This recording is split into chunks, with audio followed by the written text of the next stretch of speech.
Hello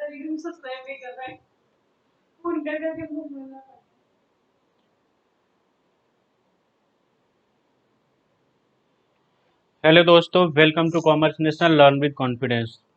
दोस्तों, आज हम लोग बीएसयू बीकॉम और एमकॉम का एक और इम्पोर्टेंट टॉपिक पार्टनरशिप पढ़ने जा रहे हैं। पार्टनरशिप में हम लोग ऑलरेडी इंट्रोडक्शन का पार्ट पढ़ चुके हैं और हम लोग change in profit sharing ratio भी पढ़ चुके हैं, एडमिशन ऑफ पार्टनरशिप भी पढ़ चुके हैं। आज हम लोग पढ़ेंगे रिटायरमेंट ऑफ डेथ और पार्टनर। अब इसमें ये करना क्या आपको कि आज हमें इस वीडियो में हम ओनली कॉन्सेप्ट बताएंगे। नेक्स्ट वीडियो में इसका पूरा एमसीक्यू क्वेश्चन होगा, ठीक है। तो रिटायरमेंट और डेथ ऑफ पार्टनरशिप होता क्या है कि जैसे इसके पहले हम लोग पढ़े थे एडमिशन ऑफ पार्टनरशिप, तो सेम उसी तरीके से रिटायरमेंट होता है और डेथ होता है। तो एडमिशन में क्या होता है कि कोई नया पार्टनर आता है और रिटायरमेंट में कोई नया मतलब पार्टनर जो ऑलरेडी हैं एग्जिस्ट वो बाहर जाते हैं, ठीक है। डेथ के केस में भी अगर वह डेथ हो गया तो एक पार्टनर कम हो जाएगा। तो रिटायरमेंट में क्या होता है कि जो पार्टनर्स पहले से अपना सर्विस दे रहा था वह बिजनेस छोड़ के मतलब पार्टनरशिप फॉर्म छोड़ के अपना मतलब वो अलग हो रहा है, तो उसको हम क्या बोलते हैं, रिटायरमेंट बोलते हैं। तो दो तरीके से रिटायरमेंट होता है। एक तो होता है वॉलंटरी रिटायरमेंट, मतलब स्वेच्छा से कि हम 6 महीना पहले वो अपना नोटिस देगा कि जब वो रिटायर होगा उसके 6 मंथ पहले नोटिस देगा कि हाँ हमको रिटायर होना है। और डेथ मतलब कंपलसरी रिटायरमेंट होता है, जब डेथ हो जाएगा तो जाहिर सी बात हो कि रिटायरमेंट हो ही गया। तो आइए देखते हैं क्या होता है। A partner has the right to retire from the firm after giving due notice in advance, मतलब कि एडवांस में नोटिस देके वह क्या करेगा, फॉर्म से रिटायरमेंट ले सकता है। Old partnership comes to end, अब जो भी ओल्ड पार्टनरशिप एग्रीमेंट रहा होगा वो क्या हो जाएगा, एंड हो जाएगा, मतलब खत्म हो जाएगा। After the retirement of A partners but the form continue, उसके बाद देखो रिटायरमेंट होने के बाद जरूरी नहीं है कि फॉर्म बंद हो जाए। फॉर्म को हम क्या करेंगे, पार्टनर्स आते जाते रहेंगे, फॉर्म को हम चलाते रह सकते हैं। And new partnership comes into exist between the remaining partner. अब जैसे मान लो अगर 4 पार्टनर थे उसमें से एक चला गया तो बचेंगे कितने, 3। अब 4 लोगों के बीच में जो एग्रीमेंट था अब 3 लोगों के बीच में वो एग्रीमेंट हो जाएगा और आपस में वो क्या करेंगे, प्रॉफिट शेयरिंग रेशियो को नए तरीके से बांटेंगे। A retiring partner is entitle to get the following, अब कह रहा है कि जो पार्टनर रिटायर होगा उसको मिलेगा क्या, सबसे पहले जो अपना कैपिटल उसके पास रहा होगा वो मिलेगा, जो प्रॉफिट बकाया होगा वो मिलेगा, जो रिजर्व होगा वो मिलेगा, जो गुडविल जिस दिन उस दिन वैल्यूएट किया वो मिलेगा। इतने सारे जो भी कंपनसेशन रिजर्व जितने सारे होंगे उसका पार्ट इसको मिलेगा, ठीक है। तो जो पार्टनर रिटायर होगा उसको क्या मिलेगा, गुडविल मिलेगा, share in goodwill, share in reserve, share in revaluation of assets and liabilities. और इन ये तो मिलेगा ही, साथ में कैपिटल तो उसका वापस करना ही पड़ेगा, ठीक है। अब अकाउंटिंग प्रॉब्लम क्या होगा, जब कोई पार्टनर रिटायर होता है तो कौन कौन से अकाउंटिंग प्रॉब्लम होते हैं। तो सिंपल सी बात है, पहला न्यू रेशियो निकालने में प्रॉब्लम होगा, गैनिंग रेशियो।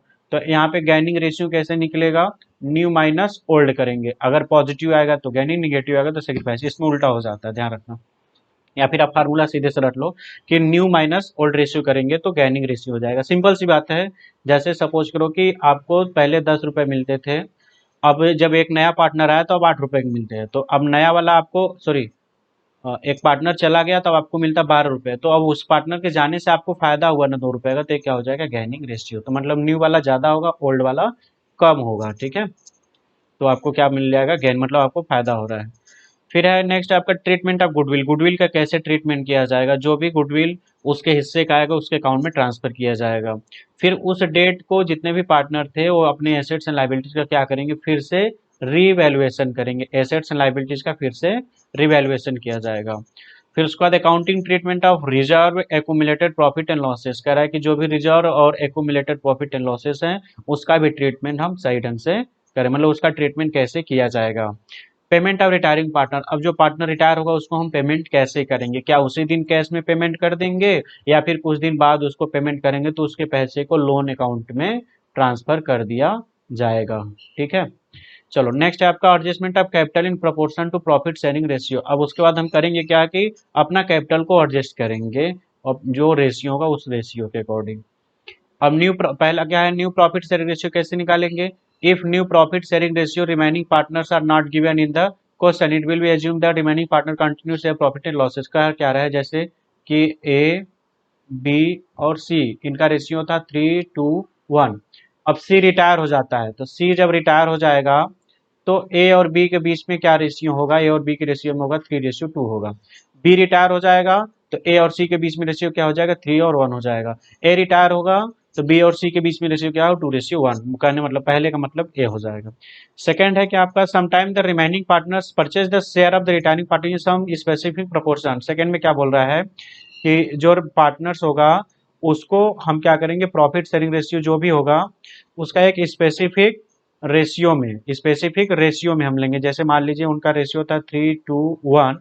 अब जो बी रिटायर होगा तो इसके रेशियो को हम लोग 3:2 में बांट लेंगे। तो इसका क्या था, 2/6 है, 2/6 का 3/5, फिर उसी तरीके से 2/6 का 2/5 ऐसे 3/5 करके दोनों मल्टीप्लाई करके फिर अमाउंट को माइनस करेंगे। तो पहला क्या होता है कि पहले केस में जैसे 3 पार्टनर है उसमें से कोई एक पार्टनर चला जाएगा और क्वेश्चन में नहीं दिया गया है कि उसका फिर क्या न्यू प्रॉफिट शेयरिंग रेशियो होगा। कहने मतलब कि वो जाएगा तो कितना ए और बी को देगा, मतलब सी अगर रिटायर होता है ए बी को कितना देगा, बी रिटायर होगा तो अपने हिस्से का ए सी को कितना देगा, ये चीजें नहीं पता होगा तो उसका रेशियो खत्म कर देगा, फिर जो रिमेनिंग बचेगा वो न्यू रेशियो हो जाता है। बट जो आपका जो सेकंड बी ऑप्शन बोल रहा है इसके केस में हम क्या करेंगे कि जो रेशियो दिया है उसका स्पेसिफिक रेशियो में हम उसको बांटेंगे। बोलता है ना कि जैसे मेरे हिस्से में जितना भी पैसा आएगा उसका 3/5 तुम लोग आपस में बांट लेना। तो अब उसका आपस में बांट के ये लोग ए और बी अपने में वापस ऐड कर लेंगे। पहले मल्टीप्लाई कर देंगे इस रेशियो से 2/6 का 3/5 से, 2/6 का 2/5 से मल्टीप्लाई करके फिर जो आंसर आएगा 3 और इनसे माइनस कर देंगे। ठीक है ना, मेरा सूट हो रहा है, ठीक है, मेरा सूट हो रहा है ये। अगला है अकाउंटिंग ट्रीटमेंट ऑफ गुडविल। अब कह रहा है कि जो भी पार्टनर्स हैं वो गुडविल का कैसे ट्रीटमेंट करेंगे। कहने मतलब कि 3 पार्टनर होंगे या 4 पार्टनर होंगे, जैसे ए बी और सी, ठीक है। तो सी अगर के रिटायर होता है तो ए और बी, सी अगर रिटायर होता है तो ए और बी क्या करेंगे कि सी के हिस्से का जो भी गुडविल होगा उसके अकाउंट में ट्रांसफर कर देंगे। तो सी तो क्रेडिट हो जाएगा, सी क्या हो जाएगा, क्रेडिट हो जाएगा, और ए को अपने हिस्से में से देना पड़ेगा, और ए और बी को देना पड़ेगा तो ए और बी को डेबिट कर देंगे। तो क्या हो जाएगा कि कहने मतलब जो कंटिन्यू पार्टनर्स हैं उनका अकाउंट डेबिट किया जाएगा, और किस रेशियो में, गैनिंग रेशियो में, किस रेशियो में, गैनिंग रेशियो में। और जो पार्टनर जाएगा उसके अकाउंट को क्रेडिट किया जाएगा, उसके शेयर, उसके हिस्से का जो भी गुडविल आएगा उस गुडविल से उसके अकाउंट को क्रेडिट किया जाएगा। रिवैल्यूएशन ऑफ एसेट्स, जिस दिन रिवैल्यूएशन करेंगे, जैसे मान लो ए बी और सी 3 पार्टनर हैं और सी चला जाता है, सी क्या करता है, रिटायरमेंट लेता है। तो ए बी जब अब नया नए तरीके से बिजनेस स्टार्ट करेंगे तो जिस दिन रिटायर होगा उस दिन क्या बनाएंगे, रिवैल्यूएशन। तो एसेट्स एंड लाइबिलिटीज का रिवैल्यूएशन अकाउंट बनाया जाएगा। तो अगर जो एसेट्स इंक्रीज होगा, जो एसेट्स इंक्रीज होगा, एसेट्स अगर इंक्रीज होगा तो एसेट्स इंक्रीज होगा तो कहाँ चला जाएगा, रिवैल्यूएशन के क्रेडिट साइड में, ठीक है। और एसेट्स डिक्रीज होगा तो रिवैल्यूएशन के डेबिट साइड में। उसी तरीके से लाइबिलिटीज इंक्रीज होगा तो लॉस होगा तो डेबिट में, और लाइबिलिटीज डिक्रीज होगा तो प्रॉफिट होगा तो क्रेडिट में। ऐसे करते हैं, उसका जो जो भी रिवैल्यूएशन का प्रॉफिट होगा सभी पार्टनर को दिया जाएगा। ध्यान रखना, इसमें जो एडमिशन में रिवैल्यूएशन का प्रॉफिट ओनली ओल्ड पार्टनर को दिया जाता है, बट रिटायरमेंट के केस में रिवैल्यूएशन का प्रॉफिट सभी पार्टनर को दिया जाता है। इस चीज को ध्यान रखना। अब कह रहा है एक्यूमुलेटेड प्रॉफिट एंड लॉस को कैसे हम एडजस्ट करेंगे। अगर जो भी प्रॉफिट होगा उसका अकाउंट डेबिट कर देंगे और पार्टनर को क्रेडिट कर देंगे, क्योंकि जब भी बांटते हैं पैसे को, अगर जिसका बैलेंस डेबिट होता है तो क्रेडिट करते हैं, क्रेडिट होता है तो डेबिट। तो जितना भी आपका रिजर्व होगा, रिजर्व फंड होगा, प्रॉफिट एंड लॉस होगा, सभी क्रेडिट बैलेंस, इसको हम क्या कर देंगे, पार्टनर के क्रेडिट में ट्रांसफर कर देंगे, वो भी ओल्ड रेशियो में। किस रेशियो में, ओल्ड रेशियो में। अगर यही चीज उल्टा होगा, लॉस का केस होगा, तो पार्टनर्स का कैपिटल डेबिट हो जाएगा और जो लॉसेस होगा वह क्रेडिट कर देंगे। किस रेशियो में, ओल्ड रेशियो में। फिर अगर कोई स्पेसिफिक रिजर्व जैसे वर्कमैन कंपनसेशन रिजर्व या इन्वेस्टमेंट फ्लक्चुएशन रिजर्व का पैसा बचा हुआ है, वर्करों के देने के बाद फ्लक्चुएशन रिजर्व का मतलब मेंटेन करने के बाद जो पैसा बचेगा वो भी ओल्ड पार्टनर मतलब आल पार्टनर को दिया जाएगा, वो भी किस रेशियो में, ओल्ड रेशियो में। ठीक है, तो ये रहा आपका पूरा कॉन्सेप्ट। और मैं एक नया कॉन्सेप्ट पे जेएलपी रिजर्व को बता दूं, मतलब कि ज्वाइंट लाइफ पॉलिसी। तो ज्वाइंट लाइफ पॉलिसी, जिस दिन पार्टनर रिटायर होगा उस दिन हम क्या करेंगे, किस पे रिकॉर्ड किया जाएगा, सरेंडर वैल्यू पे। किस पर रिकॉर्ड किया जाता है, सरेंडर वैल्यू पे, और सभी पार्टनर को दिया जाता है। मतलब जो भी सरेंडर वैल्यू का अमाउंट आएगा सभी तीनों पार्टनर के अमाउंट का सरेंडर वैल्यू ले लेंगे। जो रिटायरिंग पार्टनर होगा उसका तो फुल वैल्यू लेंगे, और जो कंटिन्यू पार्टनर होगा उसका हम सरेंडर वैल्यू लेते हैं।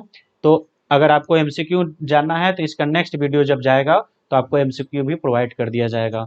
तो वीडियो को ज़्यादा से ज़्यादा शेयर करें, लाइक करें, कमेंट करें, और अगर आपको कोई डाउट होता है तो व्हाट्सएप नंबर पे कांटेक्ट करें, आपके डाउट को क्लियर किया जाएगा कि मेरा सर पार्टनरशिप में रेशियो नहीं समझ में आ रहा है, गुडविल नहीं समझ में आ रहा है, जो कुछ भी प्रॉब्लम होगा आप व्हाट्सएप पे कांटेक्ट करना, आपका सारा प्रॉब्लम सॉल्व किया जाएगा। ठीक है, तो आगे हम लोग क्या पढ़ेंगे, जब अगला वीडियो जब हम स्टार्ट करेंगे तो उसमें हम लोग पढ़ेंगे एमसीक्यू क्वेश्चन, रिटायरमेंट पार्टनर का एमसीक्यू क्वेश्चंस पढ़ेंगे, और साथ में डेथ वाला केस भी पढ़ेंगे, उसमें भी एमसीक्यू क्वेश्चन कुछ होंगे उसको भी पढ़ेंगे। और नेक्स्ट वीडियो में उसके बाद डिसॉल्यूशन पढ़ाया जाएगा, उसके बाद पार्टनरशिप आपका खत्म हो जाएगा। Thank you very much.